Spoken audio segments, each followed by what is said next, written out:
사람은 실력이 부족해서가 아니라 이 자신감이 부족해서 실패하는 경우가 더러 있습니다.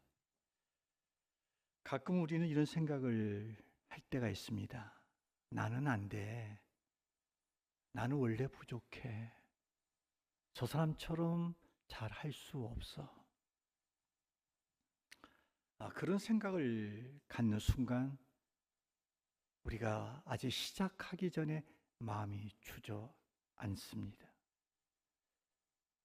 자신의 부족함을 크게 느낀 나머지 이 발걸음이 무겁고 목소리는 작아지고 내 안에 있던 가능성은 사라진 듯 해 보입니다.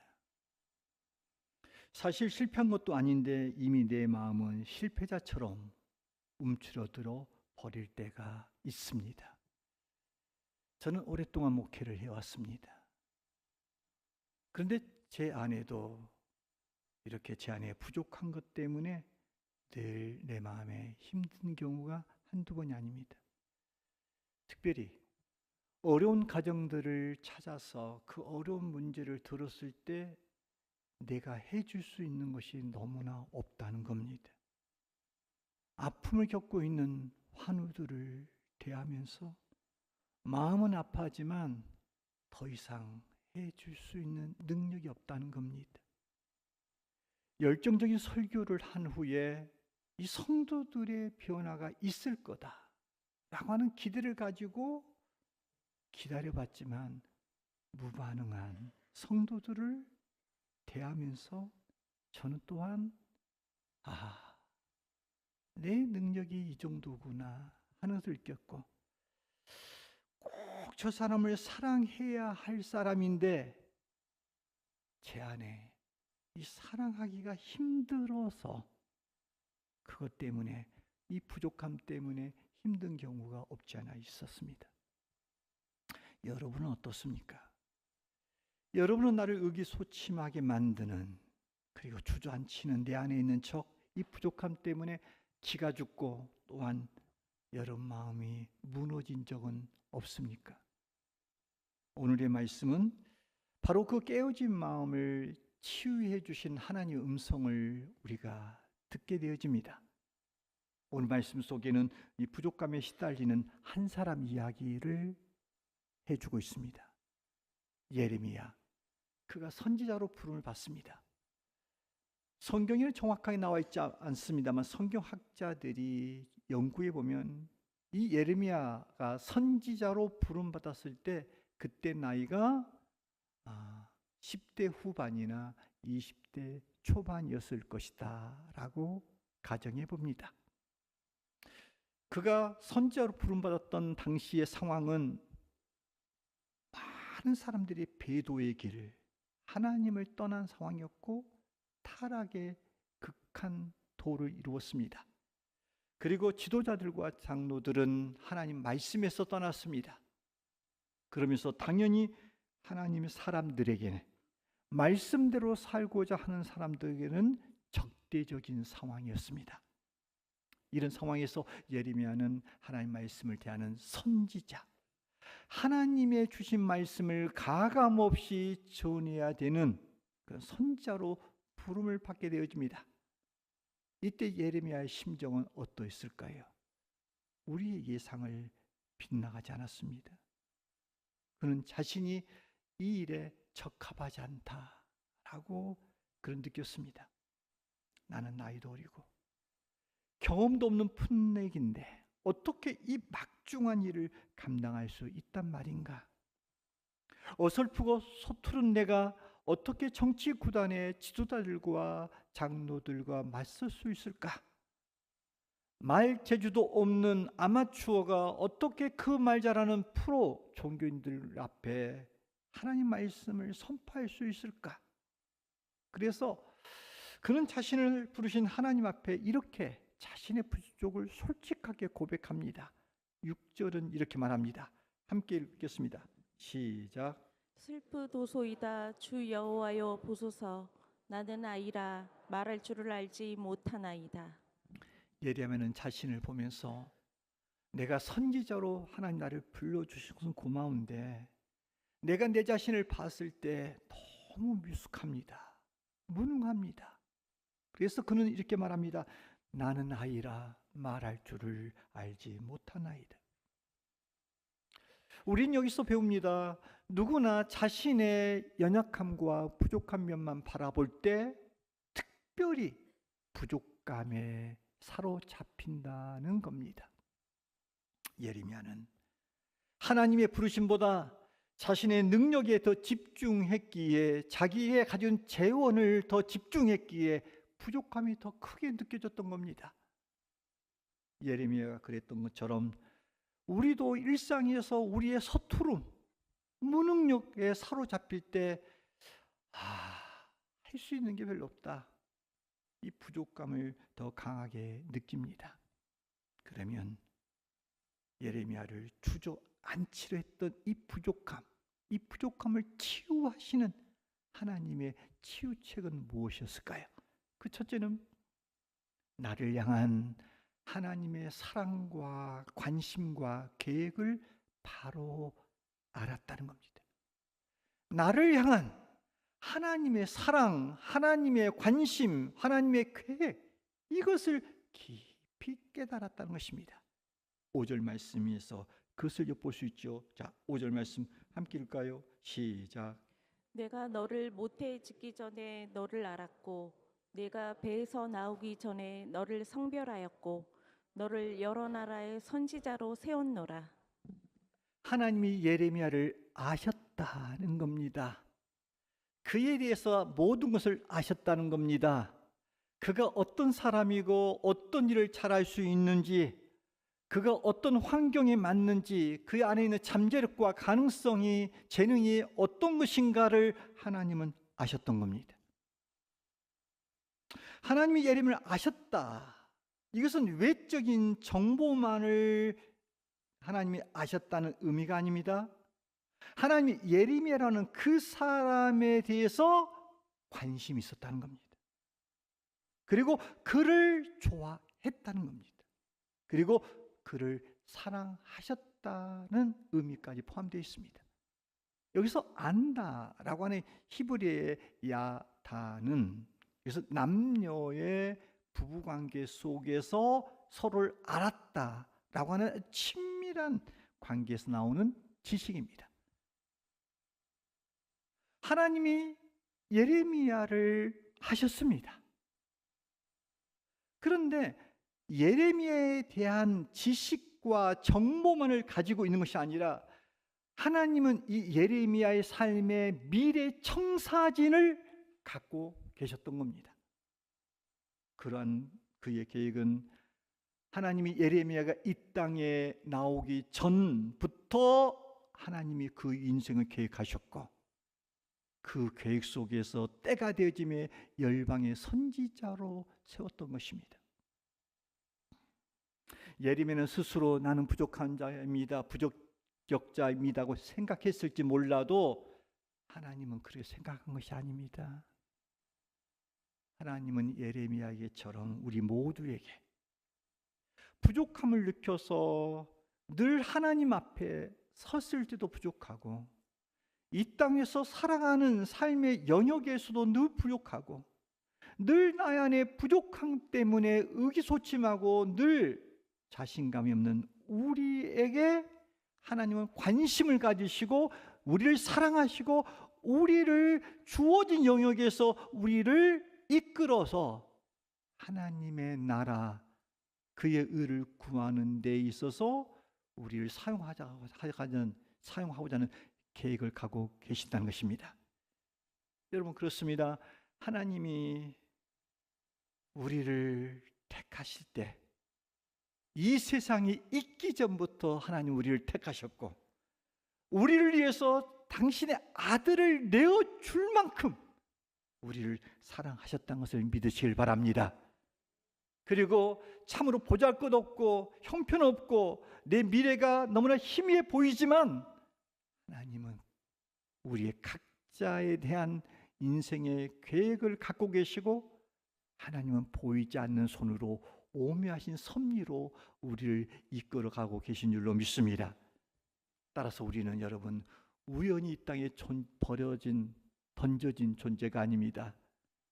하나님의 사랑이 있고 관심이 있고 계획이 있는 존재입니다. 우리가 우리 자신을 아는 것보다 우리보다 우리를 더 잘 아시는 분, 내가 나를 사랑하는 것보다 내 있는 모든 것들을 용납하시고 나를 더 사랑하신 분이 하나님인 줄로 믿습니다.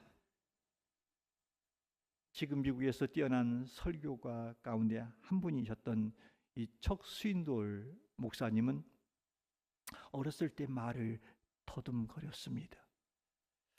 그래서 이 말해야 하는 자리는 늘 피했던 겁니다. 그러나 그가 다니던 초등학교 한 연극 교사가 이 척스윈돌 목사님의 가능성을 봤습니다. 그리고 이 아이의 가능성을 계속 키워주고자 하는 면에서 늘 격려를 하면서 그를 연극 대사를 애우는 연극반으로 그를 초대합니다. 그는 오늘날 참 위대한 설교자로 아주 설교를 잘합니다. 그런 말합니다. 내가 여기 있기까지 연극 교사의 공이 컸다라고 말합니다. 여러분, 척스윈돌 목사님을 오늘에 있기까지 참으로 그를 인도하시고 그의 내면을 것들을 잠재를 키워서 그를 세워줬던 연극 교사와 비교할 수 없을 만큼 하나님은 우리를 관심 갖고 계신 줄 믿습니다. 우리를 사랑하고 계신 줄 믿습니다. 우리를 향한 위대한 계획을 갖고 계신 줄로 믿습니다. 하나님은 예레미야대로 너 자신만 바라보고 자격이 없다라고 말하지 말라는 겁니다. 7절이죠. 자, 7절 함께 읽어볼까요? 시작.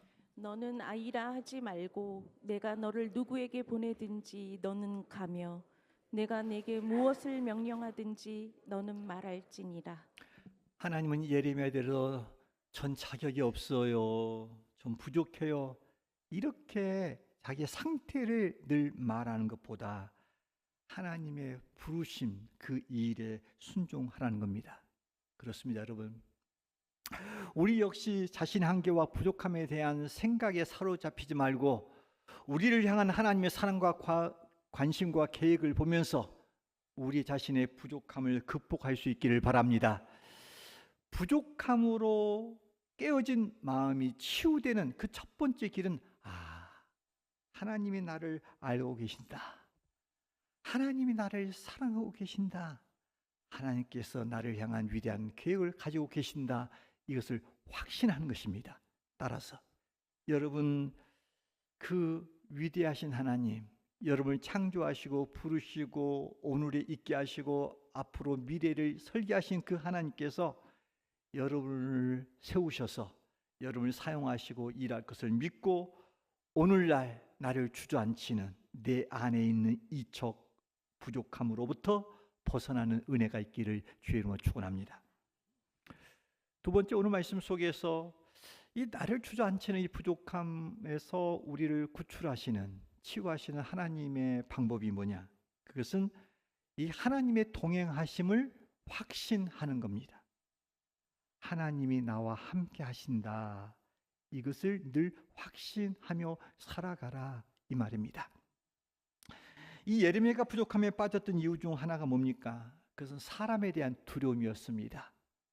이 상대해야 될 사람을 생각할 때 마음속에 두려움이 너무 컸던 겁니다. 아무리 생각해도 자신은 그들의 게임이 되지 않는다 하는 생각이 있었던 겁니다. 약관의 무경험자가 50대에 노련한 정치 종교 지도자들에게 어떻게 그들을 다룰 수 있단 말입니까? 이 예레미야가 두려움에 빠져 스스로 부적격하다라고 느낀 것은 우리가 그의 형편과 처지를 봤을 때 그가 처한 상황을 보면 충분히 이해할 수 있습니다. 그럼에도 불구하고 하나님은 그들 때문에 두려워하지 말라라고 말씀하십니다. 8절에서 그렇게 말씀하고 있죠. 자, 8절 말씀 함께 읽겠습니다. 시작. 너는 그들 때문에 두려워하지 말라. 내가 너와 함께하여 너를 구원하리라. 나 여호와의 말이니라. 하나님은 예레미야와 함께 하시겠다라고 약속하십니다. 그리고 너가 두려워하는 그 문제로부터 너를 구원해 주겠다라고 말씀하고 계십니다. 그러니까 참으로 예레미야의 그 상태를 보면서 우리도 사람이 가질 수 있는 두려움 가운데 원인이 하나 뭐냐면 이 사람 때문에 우리는 쉽게 두려움을 가질 수 있습니다. 예를 들자면 우리가 전도로 나갈 때 망설여지거나 두려움에 찾는 원인이 뭡니까? 그 상대방이 뭐라고 말할런지, 또 전도했을 때 거절하면 어떻게 되는 거지? 아니면 그 사람이 아주 적대적인 심정을 가지고 조목조목 따지고 들면 내가 어떻게 답변해야 될 것인가? 이런 두려움은 결국 우리 안에 충분하지 못한 지식과 경험으로 이 부족감 때문에 우리가 만들어냅니다. 여러분, 이 사람에게 찾아오는 이 두려움이라고 하는 감정은 정상적인 정서적 반응입니다. 아무리 대단한 사람이라도 두려움을 느낄 때가 있고 그 자체가 우리를 하여금 힘들게 만드는데 그 두려움은 실제적으로 잘못된 것은 아닙니다. 문제는 이 두려움에 휩싸여서 아무것도 할 수 없고 하나님이 불러주신 이 일에 적합하지 않다고 스스로 위축되는 것, 이게 문제인 겁니다. 사람에 대한 과도한 두려움에 휩싸이지 않고 그 두려움을 생기는 이런 그 부족함의 파괴감 감정을 벗어나는 길이 뭡니까? 그것은 자신만이 아니라 나를 택하시고 나를 보내시고 거기에 세우신 하나님이 나와 동행하신다라고 하는 확신을 갖는 데서 우리는 힘을 얻을 수 있는 겁니다. 성경에 보면 예수님이 십자가에서 돌아가셔 죽으셨습니다. 그리고 부활을 했지만은 많은 그를 따른 사람들은 그걸 믿지 못했습니다. 그때 많은 주님을 따르는 자들이 어떻게 살아가야 할지 갈피를 못 잡고 사람에 대한 두려움, 이런 환경에 대한 두려움에 사로잡혀서 힘들어할 때 우리 주님이 그들에게 이렇게 말합니다. 내가 세상 끝날까지 너희와 항상 함께 있으리라. 세상 끝날까지, 어느 한시적인 때만이 아니라 우리가 태어나서 하나님 앞에 하나님의 산으로 살아가서 하나님의 세우신 일을 감당하는 그 날까지, 생명이 끝나는 그날까지 우리 곁에 주님은 항상 함께 하시리라, 이렇게 약속했습니다. 여러분, 나를 주저앉히는 내 안에 있는 이 부족함 때문에 여러분은 참으로 어려운 가운데 있습니까? 어떤 상황 가운데서도 여러분 나 혼자다, 이것 때문에 힘들어 하십니까? 여러분, 그때 믿음의 눈을 들어 주님이 언제나 나와 함께 하심을 믿으시기를 주의 이름으로 축원합니다. 어디를 가든지 누구를 만나든지 무슨 일을 하든지 어떤 상황이든지 주님이 나와 함께 하시지라고 믿는 그 확신이 있기를 소망합니다. 여러분, 하나님은 약속을 꼭 지키시는 분이십니다. 하나님은 이 거대한 공약을 이렇게 내세웠다가 금방 말을 바꾸는 세상의 대통령이나 세상의 정치 지도자들과는 다릅니다. 하나님은 상황에 따라 말을 바꾸시는 분이 아닙니다. 함께 하겠다라고 말씀하셨으니 어느 때라도 함께 하신 분이 우리가 믿는 하나님이십니다. 하나님은 우리를 어떤 상황 가운데서 구원해 주겠다, 구출하겠다라고 말씀하셨기 때문에 비록 내 삶에서 눈에 보이는 것이 없고 손에 잡히는 것이 없고 귀에 들리는 것이 없고 아무것도 보이지 않는 칠흑 같은 어둠이 있을지라도 하나님의 동행하심을 확신하시고 어떤 상황 가운데서도 나를 구원하실 하나님의 그 약속을 믿음으로 말미암아 여러분이 주저앉히는 그 부족함으로부터 일어나 전진의 삶을 살아가기를 주의 이름으로 축원합니다. 마지막으로 나의 이 부족함을 어떻게 하나님은 치유하시기를 원하신가? 그 세 번째 하나의 주님의 방법은 위에서 내려오는 능력을 공급받아야 된다. 하늘로부터 내 안에서 임할 수 있는 하늘의 것들을 내 안에 경험하게 될 때 비로소 그 경험을 축적되어서 내가 늘 승리할 수 있다 이야기입니다. 그 말씀이 오늘 말씀 9절과 10절에 나와 있습니다. 자, 9절과 10절 말씀 함께 읽을까요? 시작. 여호와께서 그의 손을 내밀어 내 입에 대시며 여호와께서 내게 이르시되 보라 내가 내 말을 내 입에 두었노라. 보라 내가 오늘 너를 여러 나라와 여러 왕국 위에 세워 내가 그것들을 뽑고 파괴하며 파멸하고 넘어뜨리며 건설하고 심게 하였느니라 하시니라. 여러분, 이 말씀에서 하나님이 손을 내밀어 예레미야 입에 댔다라고 말해줍니다. 그에게 선지자의 직무를 수행할 수 있는 능력을 공급하셨다라고 하는 상징적 행위의 모습입니다. 6절에서 예레미야는 이렇게 고백합니다. 자신을 가리켜서 나는 말을 잘 할 수 있는 자가 아닙니다. 어린아이라서 말할 줄을 모릅니다 라고 말했을 때 하나님 예레미야가 가장 부족하게 느끼는 바로 그 부분에 채워주신 겁니다. 그래서 입술에다가 손을 댄 겁니다. 그뿐 아닙니다. 기본적으로 그는 선지자이기 때문에 하나님 말씀을 늘 대언해야 됩니다. 그렇기 때문에 그의 입에 손을 댔다는 게 아니라 단순히 입술이 열려서 말을 자유자재로 하는 이런 존재로 세워줬다 이 정도가 아니라 선지자로서 요구되는 능력과 은사와 재능을 그게 부어줬다 이 의미입니다. 하나님이 세우셨으니 하나님이 그 필요를 채우셨던 것입니다. 여러분, 그런 겁니다. 하나님이 우리에게 어떤 일을 맡기셨다면 우리에게 그 일을 할 수 있는 자원과 능력을 공급해 주십니다. 하나님이 우리를 어떤 어려운 상황으로 우리를 이끌으셨어요. 하나님의 오묘하신 뜻 가운데서 섭리 가운데 우리를 위기 가운데 어려운 가운데 우리를 봉착하게 만들었어요. 근데 성경 말하기를 믿는 자에게서는 정령이 감당치 못할 시험 당함을 허락하지 아니하실 뿐 아니라 시험 당할 즈음에 피할 길을 주신다라고 하나님의 약속이 되어 있습니다. 그러므로 하나님이 우리를 어떤 상황에 처하시게 하셨다면 반드시 그 가운데서 극복할 힘과 피할 길도 허락해 주신다는 것을 믿으셔야 됩니다. 하나님이 우리에게 새로운 도전에 직면하게 하셨단다면 여기서 우리가 대처할 수 있는 지혜와 능력을 주신다는 것입니다.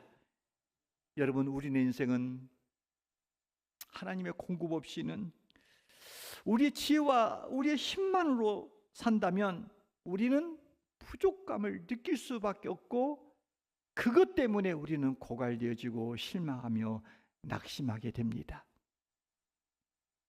험한 세상을 살아갈 때 영육간에 우리가 풍성한 열매를 맺고 하나님께 영광을 돌리기를 위해서는 우리는 절대 필요한 게 있습니다. 우리의 자원만 가지고는 세상 해파를 극복할 수가 없습니다. 하나님이 주신 자원이 공급되어져야 됩니다. 그렇지 않으면 우리는 언제나 스스로 부족한 느낌에 시달리며 살아가게 될 것입니다. 그런즉 우리에게 필요한 것은 부족함을 느끼는 우리에게는 뭐가 필요하냐? 하늘이 열려 있어요. 그래서 우리가 위로부터의 능력을 덧입기 시작하면 하늘의 능력을 통해서 우리의 부족을 극복하는 하나의 상황으로 전환될 수 있다는 겁니다. 그러기에 선지자 미가서는 미가서 3장 8절에서 이렇게 말씀하셨죠.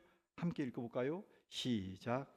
오직 나는 여호와의 영으로 말미암아 능력과 용기로 충만해져서. 그렇습니다. 여러분, 우리가 누구입니까? 우리는 하나님 안에서 거듭난 하나님의 사람들입니다. 그리고 우리는 진정 성부, 성자, 성령님을 우리 안에 모시고 있는 우리는 영의 사람들입니다. 영의 사람들은 영의 힘으로 살아가야 됩니다.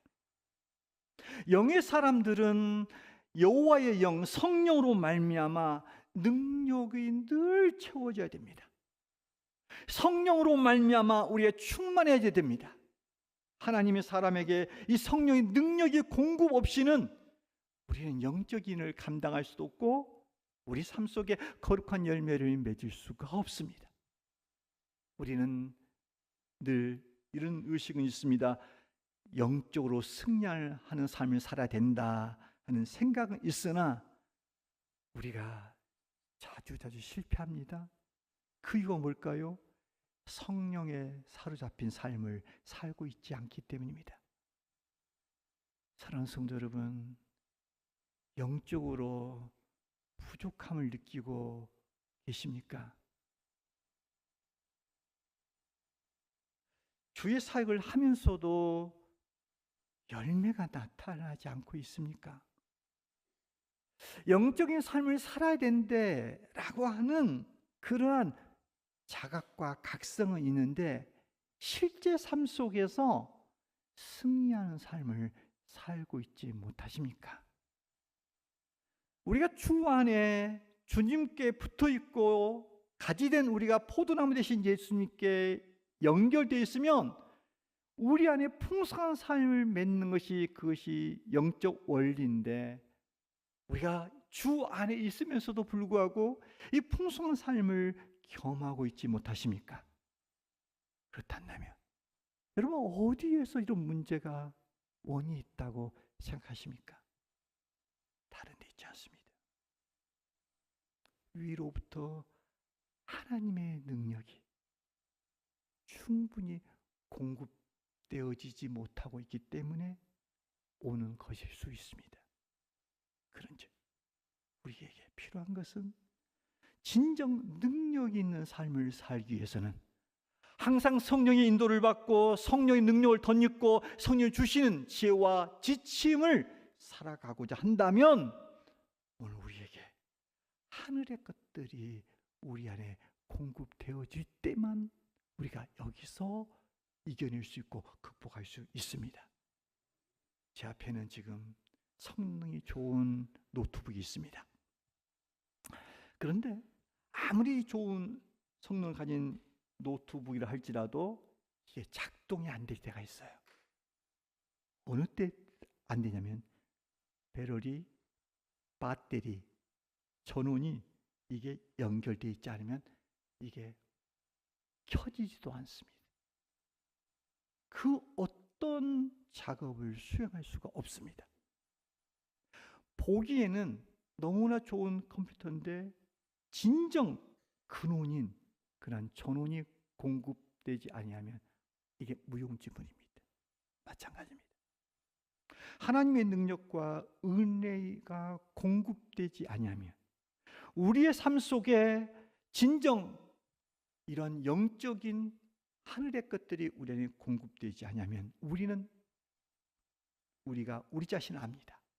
영적으로 허전하다, 부족하다, 참으로 능력이 없다, 승리의 삶을 살고 있지 않다라고 우리는 알게 됩니다. 그러나 어느 순간 이 체제와 이 삶의 스타일에서 바꿔서 영적인 것들을 구하고 하늘의 것들을 덧입고 주 앞에서 살아가는 당당함이 있게 될 때 우리는 압니다. 영적으로 이것이 충전되고 있다. 내 안에 영적인 것들이 공급되고 있다. 내 안에서 성령이 영이 내 안에서 지배하고 있다. 이 판단이 되어지면 우리는 자신감을 갖게 됩니다. 그리고 힘을 얻게 되어집니다. 그리고 삶 속에서 승리하게 되어집니다. 그리고 풍성한 삶을 누리게 되어집니다. 여러분, 우리 안에 깨어진 마음, 이 부족감을 회복할 수 있는 그 길이 뭡니까? 하늘의 능력을 공급받는 겁니다. 내 자신의 능력의 한계를 솔직히 인정하고 그 자리에서 무릎을 꿇고 주께 부르짖으며 나는 아이라 아무것도 할 수 없습니다. 울부짖은 그 자리에 손을 벌려 입을 열어 하나님 앞에 위의 것들을 구하게 될 때 하나님과의 연결, 온난이 되어지면 하늘의 것들이 여러분의 심령과 여러분의 영혼 속에 덧입혀질 때 여러분의 부족함은 채워질 것이고 충만케 될 것이고 완숙으로 나갈 줄로 믿습니다. 여러분, 그러므로 우리에게 필요한 것은 내 부족한 이 현실만 보고 절망하고 안타깝고 있을 것이 아니라 느끼고 아파하는 그 순간 내 문제를 알고 내 상태를 알고 여기서 돌파하고자 하는, 이것을 여러분이 극복하고자 하는 의지를 가지고 하늘의 능력을 얻고자 구하고자 주 앞에 나오시기를 주 이름으로 축원합니다. 진정 여러분 하늘의 능력을 구하여서 여러분의 풀로 채워지게 되지면 우리는 부족함을 극복하는 정도가 아니라 우리는 사도 바울처럼 이렇게 외칠 수 있습니다. 사도 바울은 영적으로 충만한 상태, 영적인 것들을 공급받은 상태였고 능력의 사람이었기 때문에 그는 빌립보서 4장 13절에서 이렇게 외칩니다. 우리도 함께 외쳐봅시다. 함께 외칠까요? 시작. 내게 능력 주시는 자 안에서 내가 모든 것을 할 수 있느니라. 다시 한번 외칩시다. 내게 능력 주신 자 안에서 내가 모든 것을 할 수 있느니라. 믿습니까? 그렇습니다. 하나님이 주시는 자원을 충분히 공급받을 때 우리는 부족감으로부터 승리할 수 있습니다. 여러분, 오늘 우리 안에 부족감은 누구에게나 있습니다. 그리고 어떤 상황과 처지와 문제 앞에서 우리는 다 수시로 느낍니다. 그러나 오늘 말씀 속에서 예레미야의 하나님이 오늘 우리에게 말씀하십니다. 첫째 뭐였습니까? 내가 너를 안다. 내가 너를 안다. 하나님은 우리를 아십니다.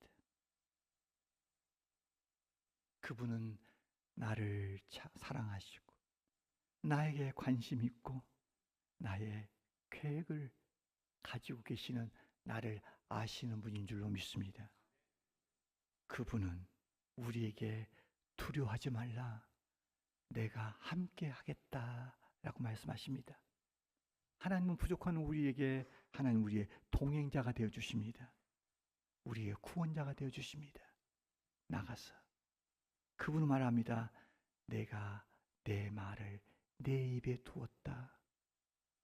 하나님이 필요한 능력을 공급해 주시겠다라고 약속하셨습니다. 사랑하는 여러분, 여러분의 마음이 지금 어떻습니까? 깨어져 있는 마음 때문에 나는 자격이 없어요. 난 해낼 수 없어요. 늘 부족한 것 때문에 숨 막히고 눌러 있습니까? 주님은 말씀하십니다. 여러분에게 말씀합니다. 너는 아이라 말하지 마라. 내가 너를 아노라. 내가 너와 함께하리라. 내가 너를 채우리라. 오늘 예배를 드리고 이제는 세상으로 나가실 여러분, 우리 하나님 앞에 고백합시다. 주님, 제 마음의 부족함을 채워주십시오. 이제는 내 힘만이 아니라 주님의 것들로 채워지기를 원합니다. 저를 부르신 주님을 내가 신뢰합니다.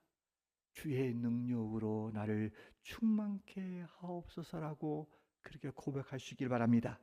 그리하여 우리 안에 있는 깨어진 마음, 이 부족함을 여러분은 다시 주 안에서 회복하시고 그 자리에서 일어나 사명 감당 잘 하시는 저와 여러분 되시기를 주의 이름으로 축원합니다.